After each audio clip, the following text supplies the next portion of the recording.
Something just happened, quietly in the final moments before Parliament shut its doors for Easter recess. No press fanfare, no public debate, just a sudden move from Labour's front bench that has sent shockwaves across the country and sparked a firestorm of outrage. Victims are calling it a betrayal, members of Parliament are calling it a disgrace, and the public, they're demanding answers. At the centre of it all, Sir Keir Starmer, now facing a level of fury his party didn't see coming. So what exactly did Labour do?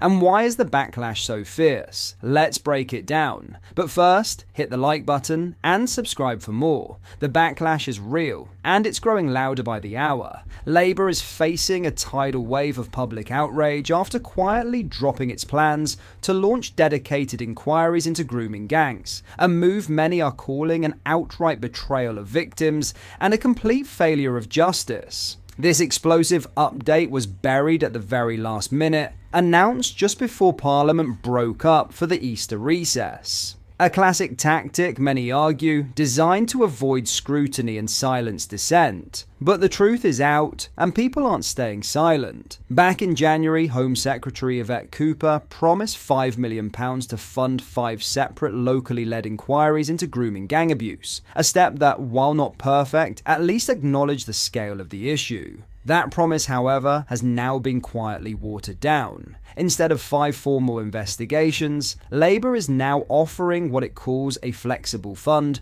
to support general, locally led work on grooming gangs. No details, no commitments, and crucially, no real accountability. The response? Absolute fury. Tory MP Robbie Moore didn't mince his words. He said the government has kicked the issue into the long grass, calling the move a complete and utter disgrace. It was revealed that Parliament was given just 45 minutes notice before the update was announced, a move that reeks of calculated avoidance. And it gets worse. MP Katie Lamb also responded, slamming the government for what she described as an inexcusable failure. She told the media, "Children across Britain have been sexually tortured by gangs of men. We must confront the reality of these crimes and how so many people in positions of power let them go on for so long." She didn't hold back. Local inquiries, she said, aren't good enough. They don't have the power to compel witnesses, they can't address national patterns, and they certainly won't resolve critical issues like immigration enforcement or national failings in safeguarding. Now the government is watering them down even further, she said. We won't let them get away with it. It's an emotional subject, and for good reason. Victims have waited years, some decades, to be heard. For many of them, this latest move feels like a political backtrack. A betrayal by a government that once claimed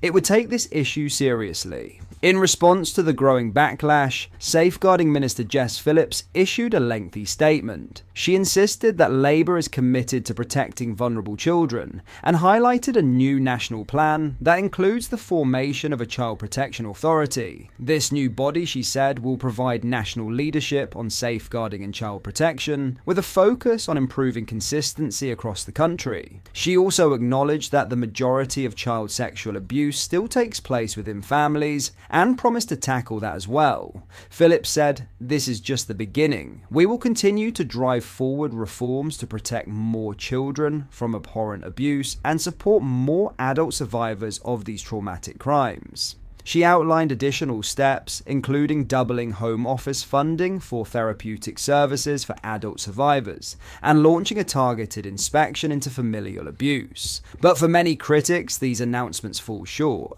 especially given the government's decision to downgrade the grooming gang inquiries. The reality is this: the victims of grooming gangs deserve justice. Communities that were failed for years, where authorities turned a blind eye, where political correctness outweighed the safety of children, they deserve answers, not diluted promises. The 5 inquiries would have been a step in the right direction. They might not have been perfect, but they would have allowed for formal investigation, local accountability, and the chance to uncover the full truth. Instead, Labour has opted for vagueness, a flexible fund, lacking structure, lacking clarity, and above all, lacking the teeth needed to deliver real justice. As the public demands answers, Sir Keir Starmer and his government are staying eerily quiet. No press conference, no meaningful explanation, just a carefully worded statement dropped at the 11th hour. But this story isn't going away, not this time.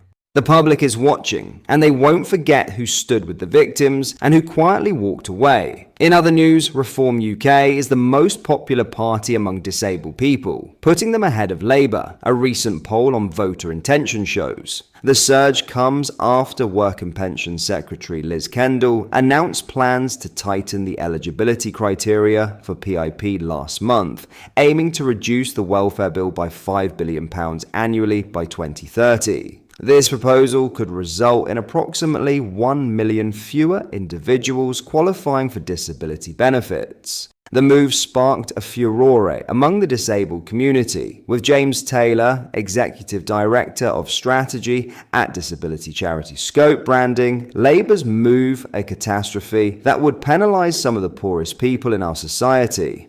New polling on voter intention suggests Reform UK is benefiting from the backlash as Nigel Farage's party is leading among disabled voters as Labour's support crashes. Opinion's latest poll split voters into has a disability, 407 respondents, and does not have a disability, 1,000. A subsample from the poll, conducted from 26 to 28 March, puts Reform at 29%, while Labour trails behind at 20%.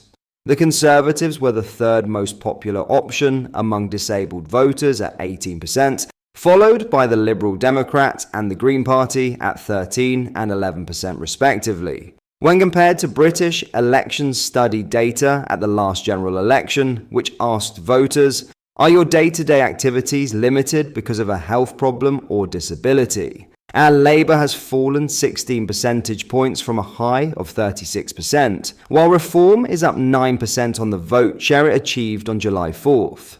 Eagle-eyed observers will notice that Reform's vote share was high at the last general election, coming second only to Labour on 20%. There are many possible explanations for Reform's appeal to disabled voters. Disabled people are diverse and influenced by various factors, including personal experiences, policy priorities, and regional contexts. Also, the backlash towards Labour is in line with broader public opinion. For example, a new survey for the More in Common non-profit organisation has found that the majority of the public does not support the proposed cuts to personal independence payment, PIP. However, when viewed in the context of several research papers, a pattern emerges among disabled voters that suggests trouble could be brewing for Labour at the ballot box, with Reform being the chief beneficiary. For example, Reform's surge among disabled people on July 4th is striking because this group has consistently been found to have lower levels of political participation. What are your thoughts on what we discussed in today's video? Let me know down in the comments section below.